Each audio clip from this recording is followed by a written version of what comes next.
All right. My name is Stephen Sowards, and this is my Conscious Classroom Management presentation, Chapter 14, pages 246 to 259, called Beyond Detention. So when you have mastered your classroom management as much as you can, you've exercised and exhausted all of your resources that you have in your toolbox. You've gone to admin. You've um, you've really just done everything you could. They've been to detention. Detention doesn't faze them. So what do we do now?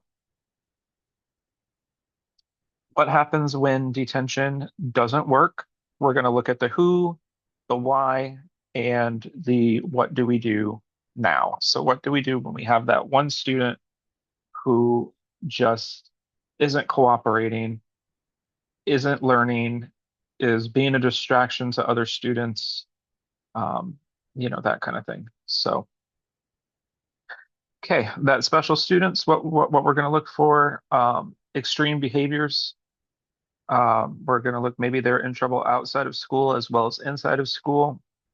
There might be a lack of adult interception, a lack of, mentoring from adult figures, and and then what do we do for those behavior changes within a student? And remember, this is not something that you could just be like, oh, we're you're going to detention or you're taking recess time or whatever. This is a slow burn. This is something that isn't necessarily something you can do in a brief amount of time. It takes probably weeks and weeks, if not years, months and years of work with that student. So, why do students get this way? Why do these students um, become the way they do? Why do they have the behavior issues that they do? One of the main things that we can look for that we don't always think of, maybe they're just having issues learning. Um, Rather than behavior issues, they have issues with the material. They're not comprehending things. Maybe we're looking at some sort of SPED, some sort of special education that hasn't been diagnosed or IEP'd or 504'd yet. Um, and they might default to these behavior issues by no fault of their own. They don't understand, and so instead of having that stigma of, you know, um, I'm a slow learner, I know right now in society we're seeing a resurgence of the word retarded. That's hard for a student who is genuinely struggling in their classes, might come up with the stigma of having that special ed, and that isn't always something that's widely just accepted in peer groups among students, and it never has been. And with the resurgence of certain stigmas, we don't know what a student is going through in the learning. They might not understand the material. The lesson might not be to their level. Maybe it's above, maybe it's below. Maybe there's a student who's excelling and is very smart and understands the content and has mastered the content, and they're bored. So what do they do when they're bored? They look for ways to entertain themselves. And, if they're not being challenged, just as much as if they're struggling, if they're not being challenged, that can lead to certain things in the classroom as well. Now, teachers are perfect and they never mess up ever, so we don't have any teacher issues. No, that's not realistic. Um, Sometimes teachers set expectations that are too high, that are behavior expectations, what I'm talking about. That teacher that's always facing forward, no talking ever, um, just those kind of authoritarian rules that we see sometimes that teachers get, I don't want to say carried away with, but you know what I mean. Um, so when a student is in that kind of situation, maybe they just turn off to that authority completely. And because it's too restrictive of an environment, they just completely shut down, and they you get the backfire of that. You get the extreme behaviors. Also, teachers being reactive versus responsive, other than understanding the problem and trying to get, which is some stuff we're going to talk about later, getting deeper into the problem and what's going on in the situation of that student. They're reactive. They're like, oh, here's detention, you're done. That isn't always the best answer. Um, you can put a band-aid on a problem, it doesn't fix the problem down the road. Um, and so that's why we see a lot of the research, the recurring behaviors in specific students. So if going outside of school, there are things outside of the school environment that could cause stress on a student and cause a student to act out and have behavior issues. Home life, obviously. So maybe they are into drugs, maybe they're into alcohol, maybe they have some sort of addiction, some sort of substance abuse. We don't always want to jump to that, but that is the case from time to time, and so we have to take that into consideration. On that same vein, maybe they have parents who have addictions and they can't keep up with raising their children, and they're being neglected, and they're being, maybe even to the point of abuse. Um, and their behavior in class is reflective of that stress that they're feeling outside. Maybe they get the cues from their parents. Maybe the parents are, not kosher when it comes to abiding by rules and abiding by behavior norms and standards. And so maybe they take the cues from the parents and go from there. And of course, socioeconomic. Um, for us that were in elementary education, we talked a lot last semester about um, students who you never know what kind of background they're coming from. They could look just, on par with the rest of the class, but maybe they're home and their parents can't afford the light bill, and so they're doing their homework by candlelight, or they just can't get things done because of XYZ, or maybe they don't have food on the table, or you never know. And that's kind of what this whole slide is about, the fact that you never know what's going on. And so to jump to these conclusions that a student is just a bad student, period, um, it very seldomly is the case. A lot of times it's a lot deeper than that, and home factors can influence that quite a lot. Peers. So maybe they are reacting to some issues that they're having with other students, peer pressure, able to fit in. I'll jump down to isolation, kind of goes with that as well. Maybe they don't feel like they fit in and they are acting out for attention, or they're acting out to balance out the fact that they feel left out from their peer groups and neglected by their peers. Um, Maybe they're dealing with LGBT or self-identity issues. One of the things that I started to think about that goes along with this kind of is maybe they're known as the bad kid and they've always been known as the bad kid, and they feel like they need to stick to that reputation. That kind of goes into the self-identity thing. Maybe that's their identity and they think they have to live up to that expectation that their peers have of them to be a bad kid. And kind of picking away at that would be critical for making changes. All right, so students are often not bad people. We've established that. We've established all the factors that can go into that. So what do we do now? What are some things, what are some ways that we can really tackle the issue of student behavior?